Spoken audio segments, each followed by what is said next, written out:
Brad.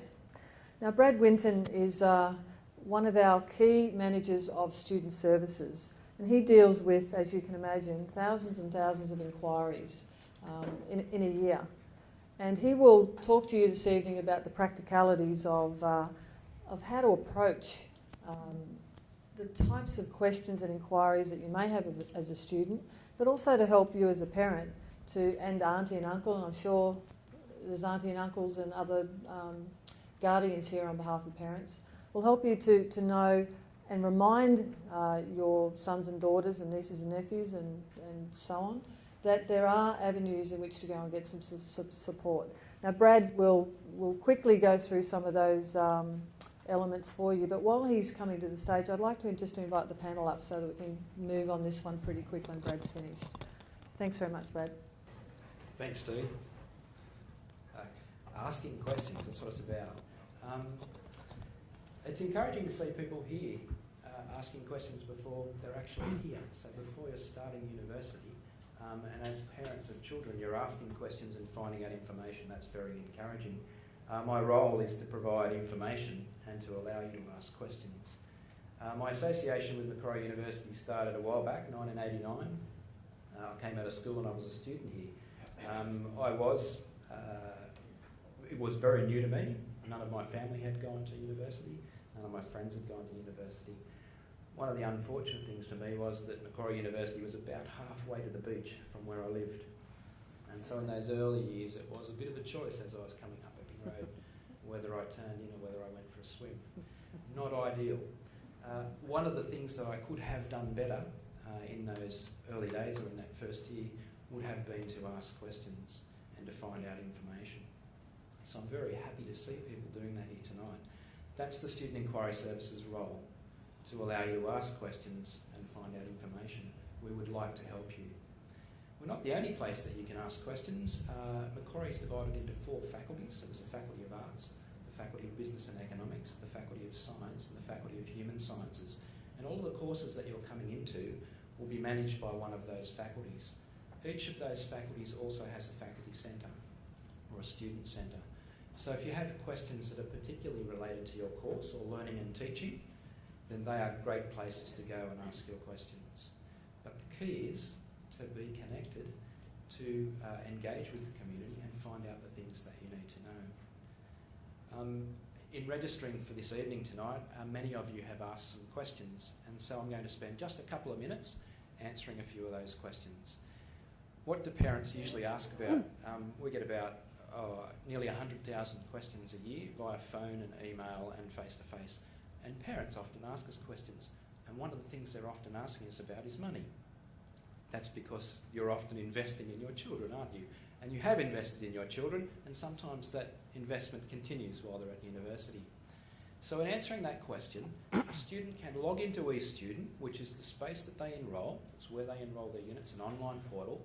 And while they're in there, they can click on a button that says My Finances and see their invoice, so they can see the cost of their course.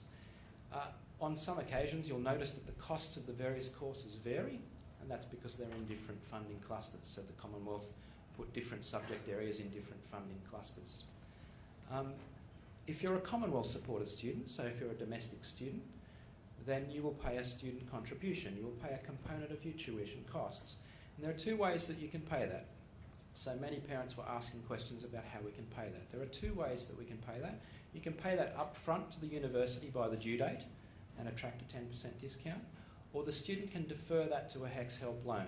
So a loan managed by the tax office and paid later when the student earns above a particular threshold. Now the taxable income that begins that payback is about $50,000. So as the student earns about $50,000, they begin to pay a percentage of that HECS debt they've got, that tuition contribution. One of the things that would have been good for me to have paid attention about when I started was the census date. So there's a particular date where that becomes final, what you're enrolled in. In some cases, students will be thinking about lightening their load, potentially withdrawing from 1 or 2 units for a range of reasons. Maybe things have changed at home, maybe there's a subject that you're not enjoying entirely that you don't want to continue with.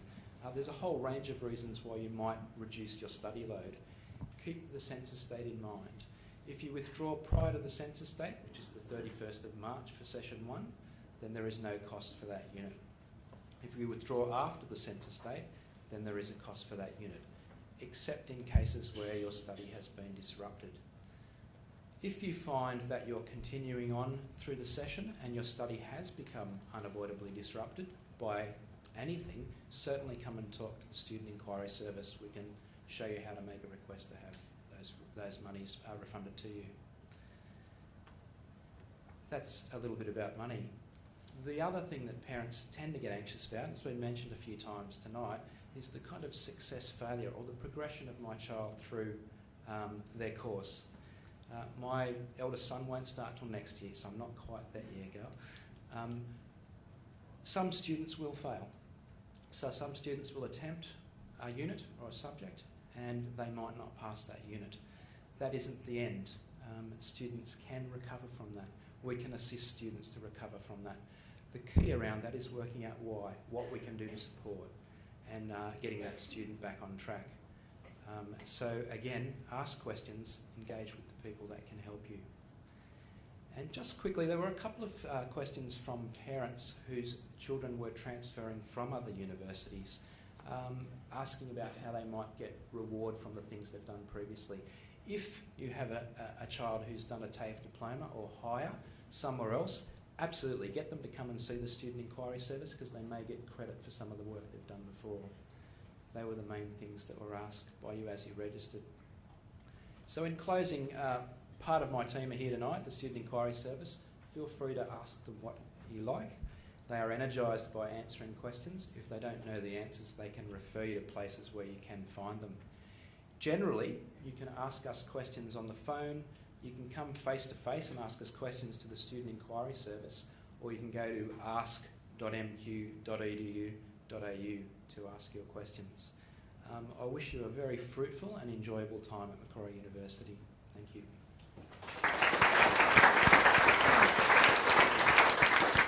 Thanks, Brad. What Brad overlooked is not only was he studying ancient history, I believe, he's just submitted his PhD. So he does understand the plight that most of our students go through, and he still might one day use his degree for its intention. But right now, I'm pleased that he has stayed at Macquarie because he's an outstanding administrator and does a lot of work to help our students. So thanks again, Brad.